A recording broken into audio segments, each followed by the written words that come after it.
javobgarlikni olmasdan o'stirilgan biz. Butun mas'uliyat ota-onamizda bo'lgan.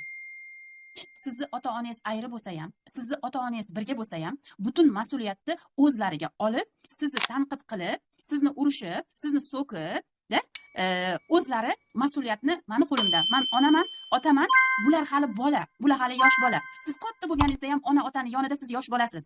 Siz shu tarbiyani olganingizdan keyin nima deb o'ylaysiz? Siz o'zingizga javobgarlikni olib, oilangizni zo'r qilib keta olasizmi? Qaysi aytasiz shuni? Men o'zim aytardimda, javobgarlikni men olganman, o'zimga dirdim. Lekin shu darajada 4 yil ishlashimni ichida 4 yilda 24 soat ishlashimni ichida endi anglab yetdim va endi javobgarlikni olishni boshladim. Sizda ayting, siz 24 soat o'zingiz bilan ishlayapsizmi? Da siz onasiz, da siz ayolsiz, da siz xotinsiz, da siz kelinsiz. Lekin o'ylab ko'ring-chi, o'sha har bittasida mas'uliyatingizni olib his qila olyapsizmi? Shu men mas'uliyatli onaman. Mana bolalarim problemasi yo'q. Chotki hammasi joyida.